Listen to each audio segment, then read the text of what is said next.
If you ask the average politician about benefits, they will in some way or other imply that we are pouring money into a black hole and we've got to cut them because that's the only way in which the government can balance its books.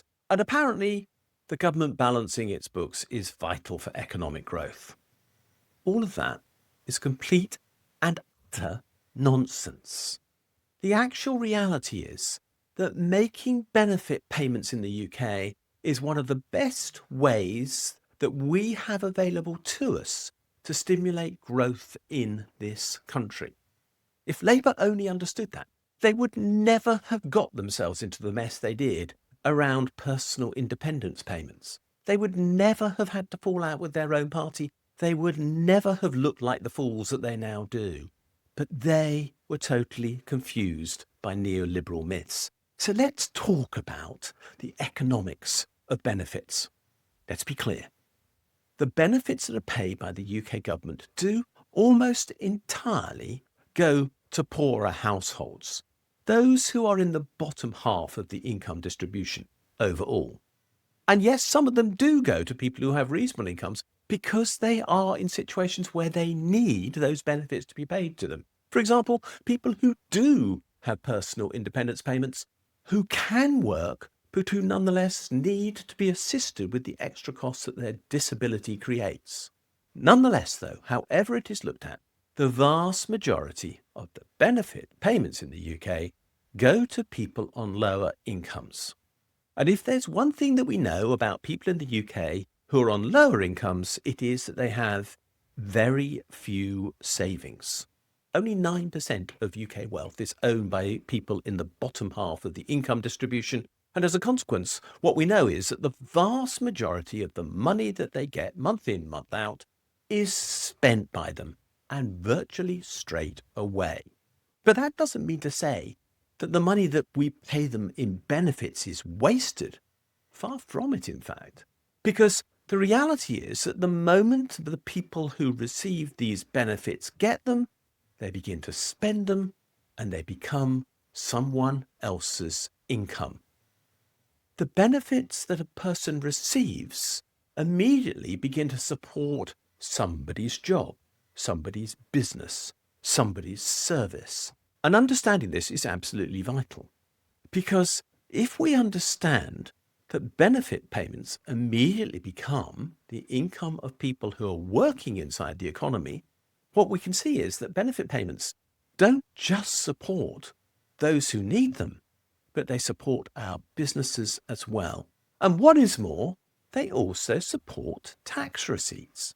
Because the moment that a person spends the money they receive by way of benefits, they'll do so with a business that will probably pay VAT as a consequence. It'll also pay corporation tax. And that business will then pay its staff, who will, as a result, pay income tax and national insurance. So the benefit payment gives rise to an almost immediate significant tax flows back to the government.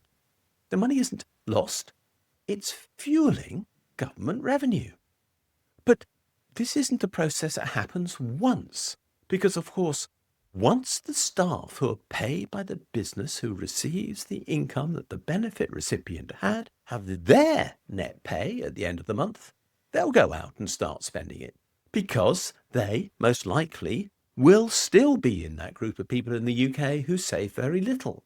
So they too will now be boosting the UK economy as a consequence, in effect, of the benefit payments which were paid to the person who paid it to the business that employed them, that then provided them with the opportunity to spend, and so the cycle goes on.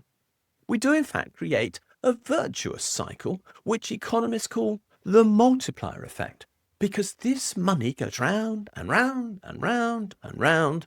Okay, always in ever smaller amounts because tax is paid on each and every cycle. But nonetheless, first of all, there's a boost and a continuing boost to real incomes as a consequence of the benefits payments made to the first recipient. But secondly, tax is paid on every occasion when the money goes round in this cycle. And as a consequence, it could, if the cycle kept running, actually return to the government all that it's spent by way of the benefits payment. Benefit payments aren't therefore money poured into a black hole. They're just a way of actually generating economic growth for vastly more people than the recipient in the first instance, and also a way of guaranteeing that the government will, as a consequence of that growth, which is created as a result of the benefits payment, get as much back in tax as they probably spent. Except, and here I have to add a caveat, except if the person who receives the money which was originally generated as a consequence of the benefit payment to the first recipient who went on and spent it, if the person who receives that income then saves it. The person who saves the money they get as a result of the cycle that I've just described breaks the chain. They stop money going back into the economy. They stop the cycle working. They stop there being new income for somebody else because they've kept money for themselves. They've turned this live money, which is creating good things in the economy, into dead money, which is precisely what savings are. They're money put aside, and it's dead thereafter. Now, neoliberals don't describe things this way. They say that we should, if we want to grow the economy, let the wealthy get as wealthy as possible, and then that their money will slowly trickle down into the economy, and that this will, as a result, make everybody richer. There's absolutely no evidence to support this absurd claim, because if you are rich and you get some more income, which is what the neoliberals say we should ensure that the rich do get, you save it. And when you save your money, nothing trickles down. All you do is just turn it into yet more dead money. And that's what neoliberalism is all about.